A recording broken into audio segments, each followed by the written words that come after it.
Salut les poolers et bienvenue au tout premier épisode de 100% Pool, le podcast de tout sur le hockey qui va vous aider à gagner votre pool cette année. Je suis votre animateur Olivier OG Fizet et je suis accompagné du Gordon Bombay des pools, I'm Gordon Bombay. de mon Bash Brother des Boom, Ladies and gentlemen, the Bash Brothers are here to stay. Guillaume Corbeau-Archambault. Corbeau, la saison des pools est enfin commencée. Oui, monsieur, la meilleure saison de l'année, la préparation, l'analyse, on prend des risques, qui qu'on garde, qui qu'on échange, qu'est-ce qu'on fait avec notre premier choix overall. C'est une grosse saison, là, le mois de septembre, début octobre. Très, très, très content d'être là pour tenter de vous aiguiller dans les bons et les moins bons choix à faire avec votre pool cette année. Puis à 100% Pool, ce qu'on va faire, c'est qu'on va analyser équipe par équipe les attaquants puis les défenseurs les plus pertinents pour vos pools. On va vous donner du contexte au trio, aux performances passées des joueurs, puis aux statistiques avancées puis moins avancées. Parce que c'est pas avec des plus et des moins que vous allez gagner votre pool cette année. Mais surtout pour que vous puissiez trouver les booms et éviter les busts. Et pour commencer, notre premier épisode, on a évidemment choisi d'y aller en ordre alphabétique avec les équipes de hockey. Puis ça donne qu'on commence avec l'équipe qui a inspiré le branding du podcast, l'équipe qui m'a fait aimer le hockey quand j'étais tout petit. C'est les Potro Mighty Ducks d'Anaheim. The Ducks? We're the Ducks? Guillaume, est-ce que tu as hâte de commencer avec les Mighty Ducks? J'ai très, très hâte. Je vais spécifier qu'on ne fera pas les gardiens, les recrues dans ces épisodes. Ça serait beaucoup trop long. Donc, on va vraiment se concentrer sur les attaquants et les défenseurs qui peuvent être pertinents dans vos pools ou qui pourront être repêchés. On va faire un épisode spécial uniquement sur les gardiens, uniquement sur les recrues avec les gars de tout sur le hockey espoir. Donc, on va vraiment se concentrer sur les joueurs qui sont pertinents et qui sont établis dans la Ligue nationale à quelques exceptions près. Évidemment, on ne pourra pas en faire... on va devoir en parler par moment, mais il n'y aura pas de prédiction en tant que telle sur ces types de joueurs-là. Puis pour commencer avec nos prédictions puis notre analyse, écoute, petite question pour toi. Ça va être qui le meilleur attaquant chez les Ducks d'Anaheim? Est-ce que ça va être Adam Banks Adam Banks is dying in Minnesota. ou Charlie Conway? Charlie Conway, Minneapolis, Minnesota. Je dirais pas Connie Moreau. Connie Moreau, Minneapolis, Minnesota. Je pense que tous les gens qui sont nés en 2000 vont rien comprendre à ce moment-là, mais allez voir les Mighty Ducks 1, 2 et 3. Ben, de 3, il faut obligé, mais bref, 1 et 2. Assurément, le 2, c'est le meilleur. Il n'y a pas de doute. Are you kidding? Ça vaut la peine. Ah non, le 1, c'est le meilleur. OK, on va pas commencer à se pogner tout de suite. Mais non, en fait, qui va être pour vrai le meilleur joueur des Ducks? Est-ce que c'est Leo Carlson, Mason McTavish? Moi, je vais y aller avec un choix plus safe ou moins safe à voir selon ta perception, mais je vais y aller avec Troy Terry. Oh. Terry est un joueur que j'aime bien dans les pools. Je pense qu'il a perdu beaucoup de valeur dans les 2 dernières saisons, spécifiquement parce qu'il joue avec un gars comme Ryan Strome qui l'a énormément ralenti offensivement. Donc, je pense que Terry va être le meilleur joueur des Ducks cette année. Je pense qu'il va revenir à son niveau habituel. C'est quand même un joueur qui a réussi à faire 60 points ou près de 60 points pendant 2 saisons en jouant avec un centre très, très peu productif. Donc, si on lui met un centre un peu plus de qualité, Troy Terry va revenir à ce qu'il est capable de faire, c'est-à-dire un 60 points bien stédé. Mais en même temps, est-ce que tu penses qu'il va jouer avec Leo Carlson ou tu penses qu'il va jouer avec Mason McTavish qui, on va le dire, au moment où on enregistre en ce moment, n'a toujours pas signé son contrat, fait qu'on sait même pas si c'est avec lui qu'il va jouer, mais est-ce que en jouant avec l'un ou l'autre, ça va peut-être affecter ses performances? Mais il faut dire que oui, absolument. Tu sais, pour parler des performances de Terry, il faut parler des performances de Strome, absolument. Strome est mauvais. Il est vraiment, vraiment mauvais. Il a été mauvais dans les 2 dernières saisons. Je pense qu'il ne fera peut-être même pas la barre des 40 points cette année, Ryan Strome, dans un rôle de 3e centre, évidemment. Si McTavish signe, mais prenons pour acquis qu'il va signer son contrat avec les Ducks dans les prochains jours, prochaines semaines. Ouais. C'est un joueur de 3e trio. En fait, l'année dernière, il a passé 65% de son temps de glace avec Terry et Vatrano. Avec les acquisitions qui ont été faites du point de vue des Ducks, avec Kreider qui vient d'arriver, avec Granlund qui est arrivé, il a beaucoup plus de chances de se retrouver au centre d'un 3e trio avec Killorn et Vatrano à ce moment-là, ce qui va vraiment bousiller ses chances de faire des points. Le top 6 des Ducks va être complété par des joueurs beaucoup plus talentueux. Ce qui est d'ailleurs plus étonnant de la part de Strome, c'est qu'il jouait le même nombre de minutes que McTavish et que Carson. Donc, on parle d'un 16 minutes 30 par match, 2 minutes 30 en avantage numérique. Et il a vraiment pas performé avec le meilleur ailier des Ducks, qui est Terry. Il n'a vraiment pas bien performé. Donc, il n'y a aucune chance que Strome recommence ou reparte la machine. C'est un joueur qui n'est plus destiné à avoir un rôle offensif, ce qui, justement, n'aidait pas Troy Terry à ce moment-là. Pour répondre à ta question initiale, Ouais. est-ce que Terry va jouer avec McTavish ou Carson? Si tu as un 25 cents, tu peux le flipper, tu as autant de chances que moi de l'avoir. OK. Mais mettons qu'il joue sur un premier trio, puis en ce moment, écoute, selon ce que je vois, puis c'est peut-être un petit moment où je vous dis que c'est le daily reminder de ne pas toujours se fier à Daily Face-Off quand vous allez faire vos pools, parce que des fois, Daily Face-Off va faire des lignes qui n'ont pas tout le temps du sens. Mais quand on regarde des magazines et autres, ben on met Troy Terry sur une première ligne avec Mason McTavish. Puis Mason McTavish, écoute, selon moi, puis en plus de ce que tu dis, si Strome puis la troisième ligne des Ducks va jouer un petit peu moins, mais ça veut dire que les deux premières lignes vont jouer un petit peu plus. Et donc, peut-être donner une chance à Mason McTavish puis Leo Carlson d'avoir un petit peu plus de points cette année. Mais lequel des deux va en faire plus, puis lequel des deux pourrait aider ses alliés le plus? Je pense que McTavish est celui qui va avoir le plus de potentiel à aider ses alliés. L'enjeu avec les deux centres des Ducks, puis la raison pourquoi les Ducks ne connaissent pas encore l'éclosion qu'on attend, c'est que les deux centres n'ont pas été capables d'élever leur jeu d'un cran et devenir des joueurs élites. Pour ce qui est de McTavish, il a fait la barre des 50 points cette année. Il a fait 53 points, si ma mémoire est bonne. Excellente saison pour un jeune. Par contre, McTavish a des statistiques avancées qui sont un petit peu plus dangereuses, dans le sens que son taux de passe secondaire est anormalement élevé à 60%. Ce que ça veut dire, c'est qu'il est le deuxième passeur. C'est lui qui a la deuxième passe sur les buts de ses coéquipiers. C'est-à-dire que c'est pas lui qui a la passe qui crée l'opportunité. Ce qui est Puis dangereux, c'est quoi, mettons, un pourcentage qui est une barre normale, mettons? Ben, dépendamment des joueurs, dépendamment des trios, pour un attaquant, on va s'attendre aux alentours d'un 35-40% à la limite. On vise un 33. Donc, on vise une passe sur trois là, qui sont des passes secondaires pour avoir vraiment le maximum d'impact sur un match. Puis On peut McTavish viser est au avec un double. 40%. McTavish est McTavish est à 60. doublé, là. Ouais. Exactement. Donc, c'est beaucoup trop. Ensuite, McTavish ne jouait pas tant que ça. Il jouait avec un joueur comme Robbie Fabry. Donc, ça ne doit pas aider à générer des points non plus.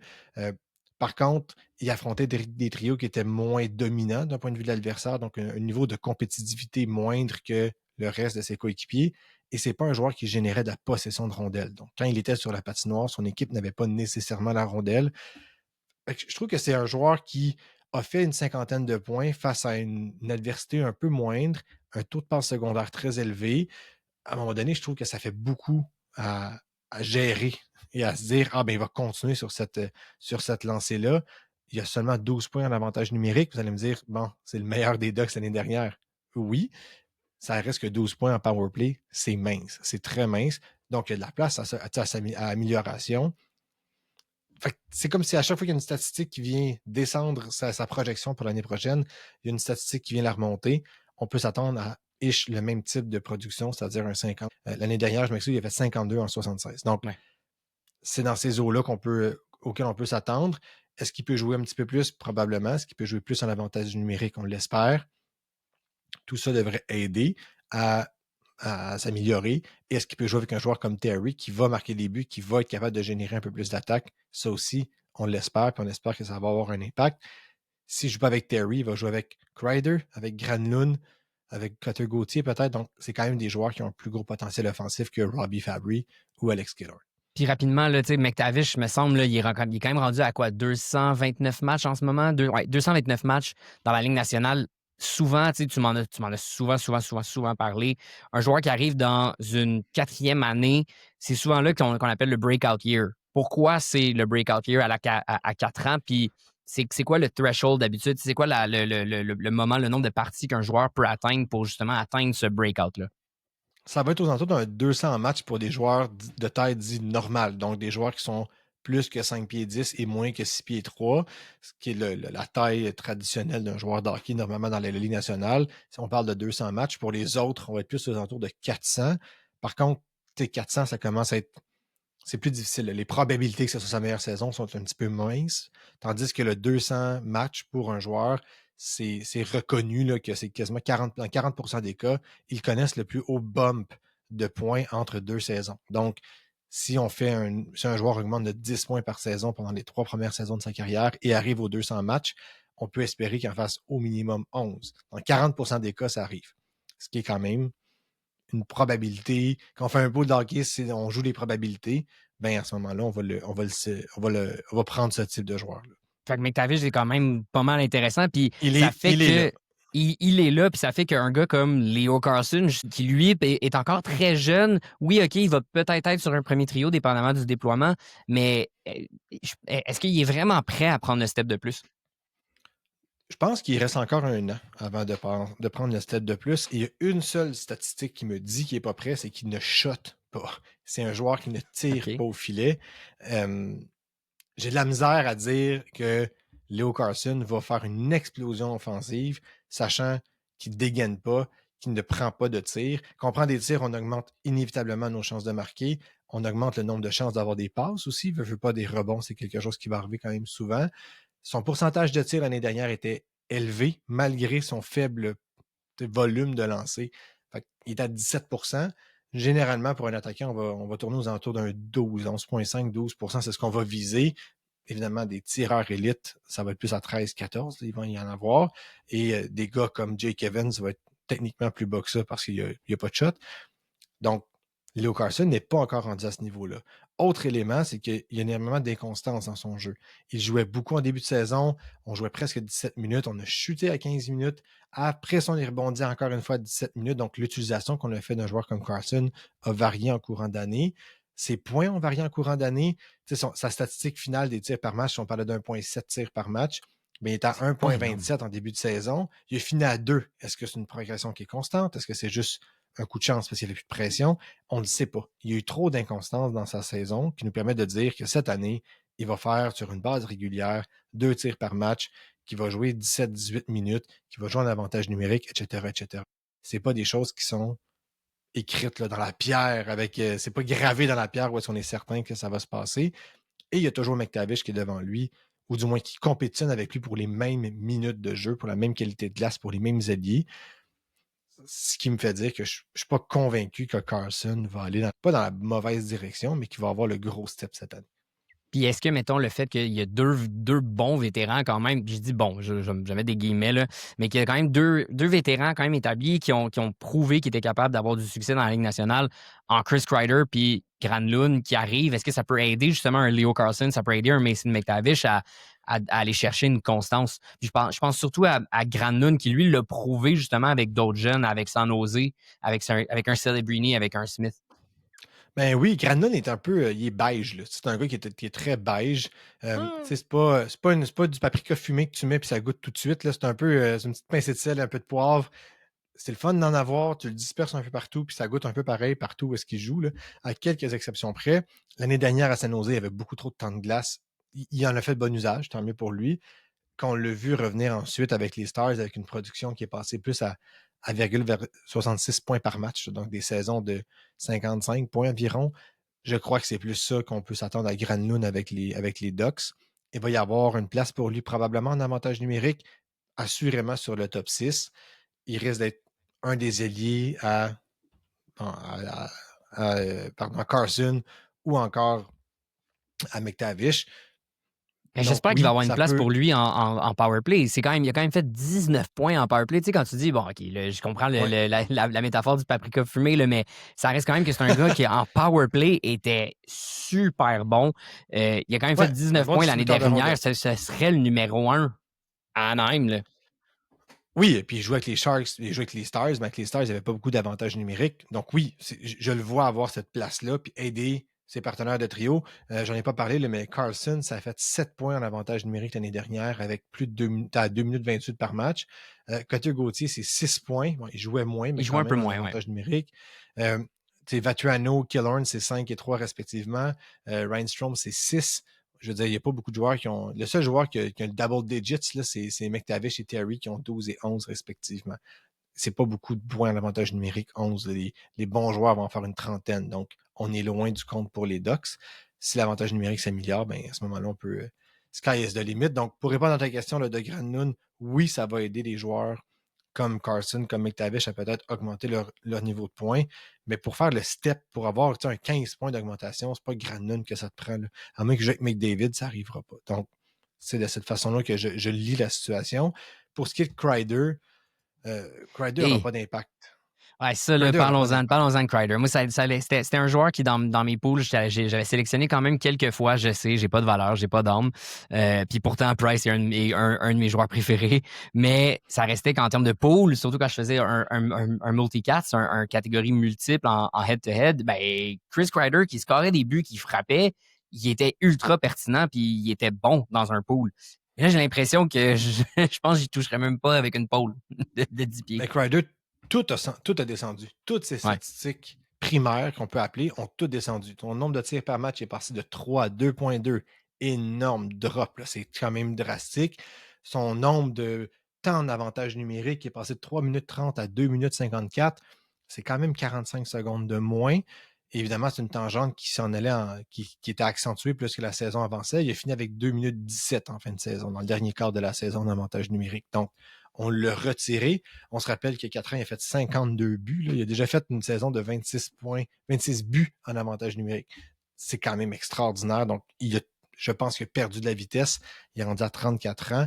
Il a joué beaucoup de temps l'année dernière avec un gars comme Zibanejad, qui l'a probablement tiré vers le bas aussi.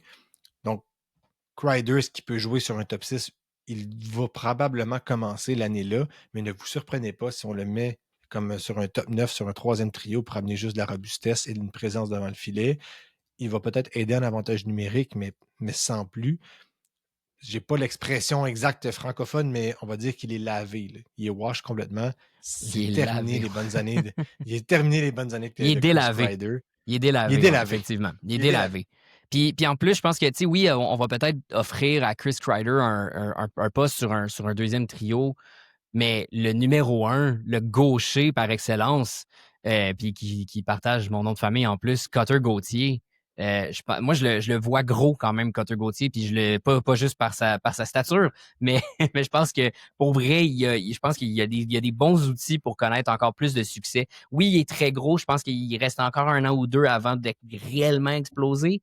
Mais là, l'année prochaine, je sais qu'il jouait pas beaucoup en avantage numérique, mais là, on va le mettre dans des bonnes dispositions l'année prochaine. Mais il est gros, il est 6 pieds 2, il est pas c'est 4. Ah, c'est vrai. Il joue plus gros qu'il l'est. Mais Cutter Gauthier, c'est ce que tu veux voir chez un jeune joueur qui rend la prédiction. Là, je vais me faire attention, je vais me brûler, puis c'est le premier épisode. I thought I smelled something burning. Mais plus facile que d'autres joueurs. Ce que je veux dire par là, c'est que Gauthier est un joueur que plus que tu lui donnais du temps de glace, plus qu'il performait. Donc, c'était quasiment une corrélation directe. Il y a eu une utilisation comme un joueur de troisième trio toute la saison. Il a joué entre 14 et 15 minutes. Il jouait très, très peu en avantage numérique. Il y avait des grenailles, des deuxièmes vagues, jusqu'en fin de saison où est-ce qu'il a joué un petit peu plus avec Leo Carlson et là où est-ce qu'on l'a vu commencer à exploser. Il a fini avec 21 points en 30 matchs. Donc, il n'y avait pas plus d'avantage numérique, ce qui détermine le potentiel qu'il peut y avoir à long terme. Imaginez si on lui donne plus d'avantages numériques, il va saisir l'opportunité. Quand tu joues 14 minutes par match puis tu réussis à faire autant de points, imagine si on t'en donne 16, puis 17, puis 18. Puis ce que j'aimais beaucoup encore de Gauthier, c'est que la force de l'adversité était très, très élevée. Donc, la compétitivité auquel il faisait face était très élevée. On ne l'a pas caché, on ne l'a pas fait jouer contre les pires trios adverses pour gonfler les statistiques ou pour lui donner de la confiance. Il jouait contre des trios adverses qui étaient du même niveau que le reste de son équipe. Donc, si on lui donne une chance de jouer plus, il va bien s'adapter et c'est un gars qui shot au net à profusion. Une recrue qui finit avec 2,3 tirs par match, qui joue en moyenne 14 minutes 9. Si on lui donne 15, 16, 17 minutes, combien de lancers qu'il peut avoir dans un match? C'est la clé dans son cas. Ouais, puis surtout au collège, j'aime ses chances. Il tirait vraiment beaucoup en plus. J'ai l'impression que il a juste commencé à scratch the surface, justement, pour son potentiel. C'est un gars qui va frapper, c'est un gars qui va tirer. Bon pour un multicats. J'en parlerai pas trop souvent parce qu'on est ici pour parler de points, mais je pense que ça va se faire. C'est ce qui va l'aider à suivre, en fait. Si d'un point de vue trio, tu dis qu'on le remet avec Carson, puis qu'on lui met un ailier, je vais dire Terry pour le fun. Pourquoi pas? Est-ce que Carson, Gauthier, Terry pourrait être ton premier trio? Je pense que c'est un bon premier trio. Puis ensuite, un deuxième trio dans lequel tu mets McTavish avec Granlund et l'ailier numéro 6 qui peut être Crider ou Vatrano. Ouais. Ça va varier. Je crois qu'on tient quelque chose d'un point de vue top 6 chez les Ducks. J'ai effleuré Vatriano, là, c'est simplement pour dire que Vatriano est dans la même situation que Strome, est dans la même situation que Killorn. Leur place est vraiment plus comme 6e, 7e, 8e attaquant. Vatriano, on a commencé à lui donner des minutes défensives l'année dernière. Il a commencé à jouer en infériorité numérique. On est en train de shifter son rôle vers un shutdown forward et c'est un rôle qui lui sied bien, c'est-à-dire qu'il performe bien dans ce rôle-là.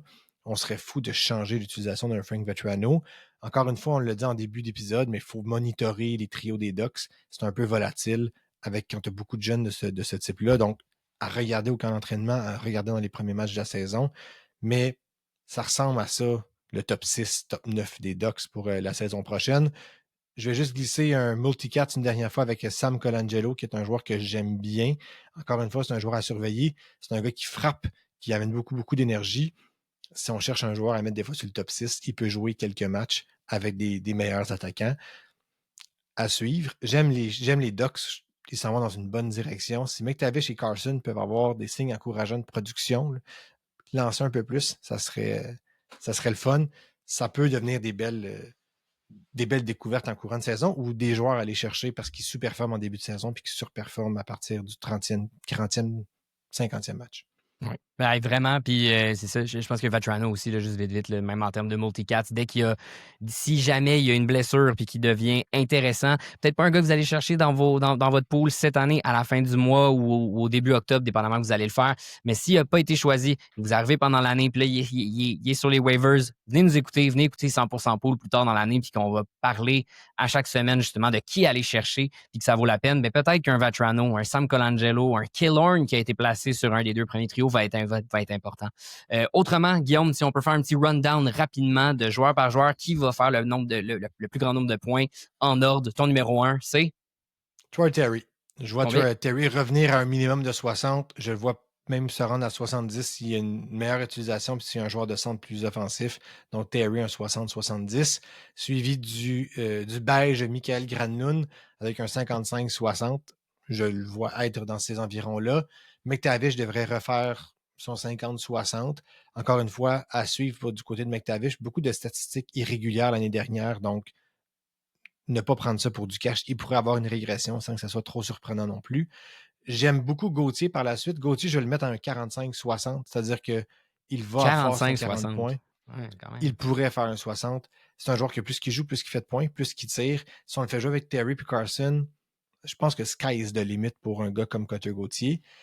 Carson ensuite, 45-50. Petite progression, mais pas encore au niveau qu'on serait espéré. Il va vous décevoir si vous pensez qu'il va faire 60. C'est ce que il ne lance pas assez. Dans 2 ans, s'il tire plus, on en reparlera, mais pour le moment, on va être plus conservateur. Je vais aller avec Kreider et Vatrano, un 40-45 des deux côtés, dépendamment qui joue sur le top 6. Je ne suis pas fan de Kreider, mais pas du tout. C'est un joueur qui me fait peur dans un pool. I'm so scared. S'il ne joue plus un avantage numérique, si on ne lui donne pas de minutes de qualité offensive, il ne sert pas à grand-chose. Il n'y a pas vraiment la vitesse non plus pour jouer. Et je pense que les gardiens de but adverses vont avoir aussi peur de lui. Don't be scared of them, Ducks. That's what they want. Quand même. Absolument. Carey joue plus. Carey joue plus. Et finalement, Ryan Strome, peux-tu faire 40? Peut-être, maximum. Je ne le vois pas être pertinent pour un pool d'hockey. Des joueurs comme Strome, il y en a à pelleter dans la Ligue nationale. C'est pas un risque, c'est juste un mauvais choix. Ryan Strome. Effectivement, puis en fait, on gagne des pools avec des défenseurs, puis ça m'amène justement à parler des défenseurs avec les Ducks. Puis les défenseurs chez les Ducks, écoute, il y a beaucoup de gauchers, pas beaucoup de droitiers, puis les gauchers, toi, je sais que c'est clair dans ta tête qui va être les meilleurs, mais il y a quand même 3 joueurs qui sont là, c'est Jackson Lacombe, Pavel Minchukov et Olen Zellweger. Selon toi, est-ce que c'est encore Jackson Lacombe qui va avoir le gros poste de numéro 1, non seulement sur les duos, mais sur le power play, qui va faire le plus de nombre de points chez les défenseurs? Je pense que oui. Je pense que oui, parce qu'il a mérité sa place sur le premier avantage numérique et ces minutes-là. L'année dernière, on a essayé les 3 en rotation pendant le début de la saison et c'est Lacombe qui est sorti du lot. Est-ce que ça va être ça pour les 5 prochaines années? Je n'irai pas jusque-là. Lacombe va commencer l'année en avantage numérique. Il a prouvé qu'il était capable. Il a amassé des points et c'est tant mieux. Par contre, en avantage numérique, c'est un peu la tendance des Ducks, ça, tu vas me dire, mais il a fait juste 9 points. il jouait plus que 2 minutes par match. Donc, ça n'a pas été un corps arrière qui a transcendé les Ducks et qui les a amenés à faire vraiment, vraiment beaucoup de points. Par contre, il va être là. C'est lui qui va l'avoir. Donc, si jamais les Ducks... Il a quand même été au même niveau que tout le monde, là, quand même, il faut le dire. Là. Exact. Il a fini la saison avec 10 points en 21 matchs. C'est pas extraordinaire. C'est quand même... Je comprends que ça peut arriver des mauvais matchs et autres, mais 10 en 21, c'est un petit peu bas. 12, j'ai arrêté, passe correct. 10, c'est en bas de 0.5. Je trouve que c'est un petit peu plus long.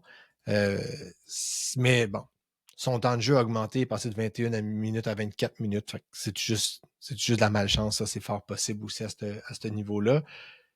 Autre statistique qui me dérange, c'est que son taux de lancer est très élevé à 10,4%. Pour un défenseur, c'est très, très élevé de marquer sur un tir sur 10.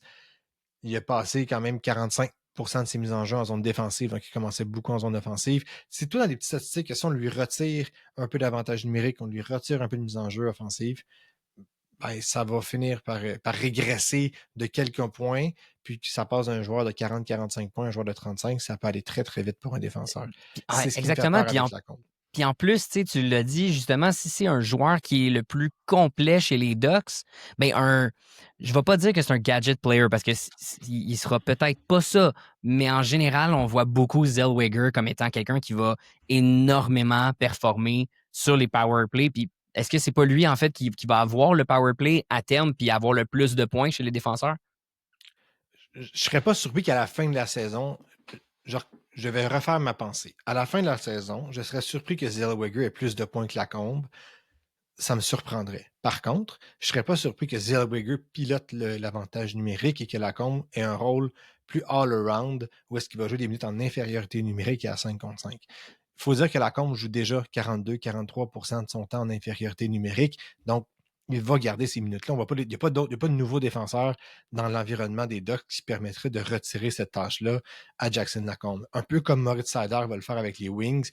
Il va tellement jouer dans toutes les situations de jeu qu'il va être plafonné d'un point de vue performance. Ce qui fait que Zellweger devient un choix intéressant pour passer à POC à Zellweger.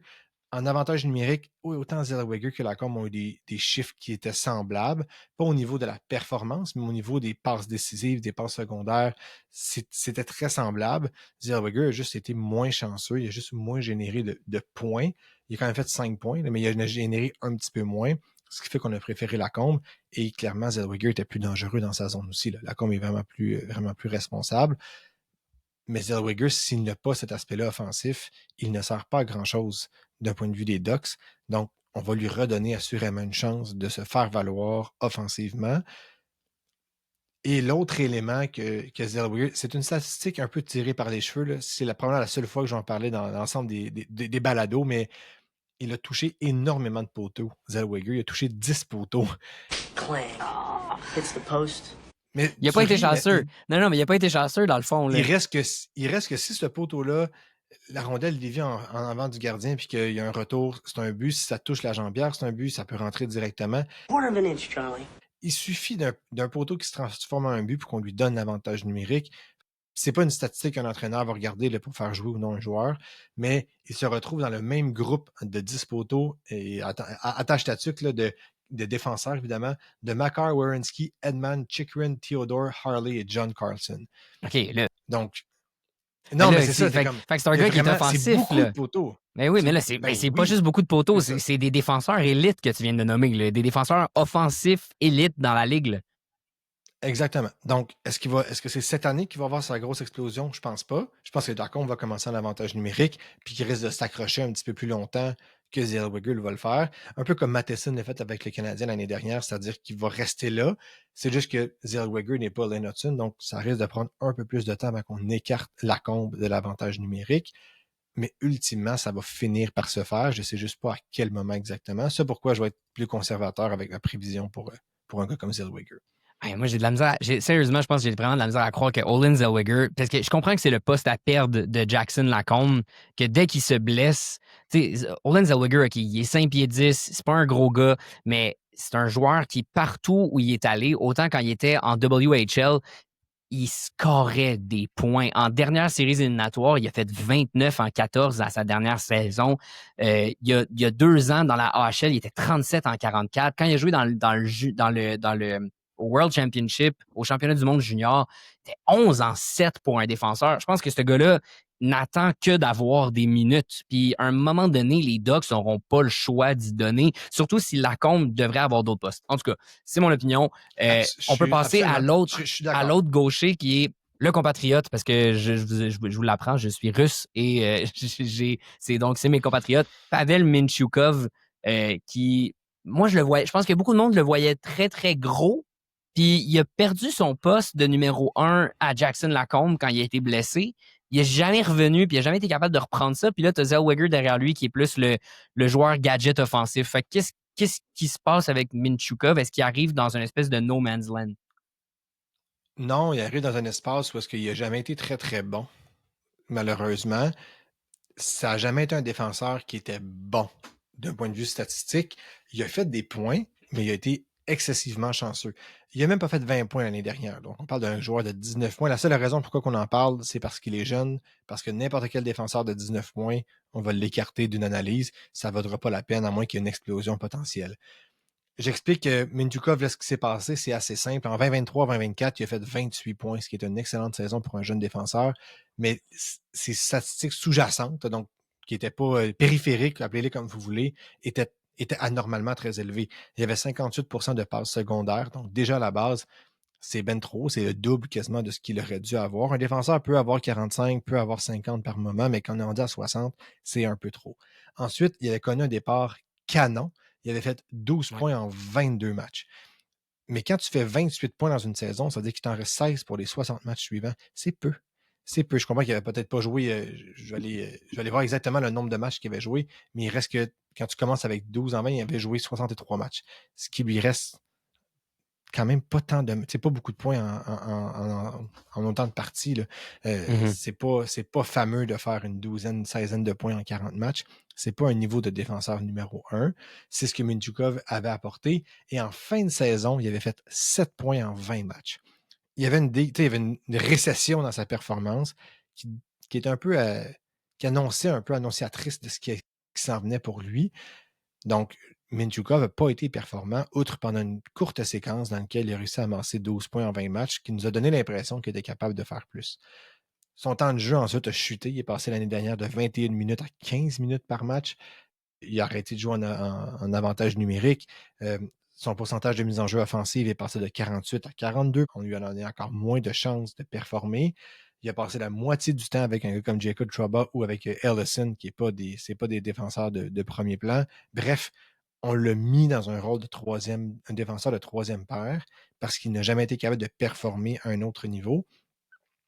Et il a été quand même bien protégé par les Ducks. On l'a mis dans des situations où les adversaires étaient plus faibles et il n'a pas performé. À un moment donné, ça fait beaucoup, beaucoup, beaucoup de statistiques qui démontrent que Mintyukov n'est pas de calibre de Zellweger, de Lacombe, et je ne sais même pas si c'est de calibre LNH en ce moment. Donc, je me Pas tiendrai de loin de calibre LNH. Wow, OK, quand même. Mais je pense qu'il devrait aller jouer dans la Ligue américaine, se refaire une confiance. Est-ce que je crois à son potentiel? Absolument. Je pense que ça peut donner un très, très bon défenseur. Mais là, c'est pas ça l'objectif. L'objectif, c'est de dire est-ce que tu le prends ou pas dans ton pot? La réponse, c'est non. Tu te tiens loin. Ouais. Si quelqu'un peut vous l'échanger, vous l'échangez tout de suite. Attendez pas qu'il commence avec 0 points en 14 matchs, en jouant 14 minutes par match, parce que ça se peut que ça arrive. Et là, il y a Tristan Luneau à droite, évidemment, qui pousse, mais il demeure un défenseur, un jeune joyau des Ducks qui pourrait prendre encore plus de place offensivement. C'est pas de bon augure pour Mintyukov quand tu es le 4e défenseur offensif d'une équipe. Effectivement. Puis du côté des droitiers, ben juste rapidement pour les nommer, Jacob Trouba puis Radko Gudas, qui sont pour vrai des monstres de multicats. On va pas en parler, mais allez les regarder. Ils sont ultra, ultra performants et pertinents pour ça. Puis Radko Gudas, ben bonhomme malin, il a quand même fait des points l'année dernière. Puis moi, je l'avais, en plus de donner des mises en échec. Il m'a quand même servi pour des points.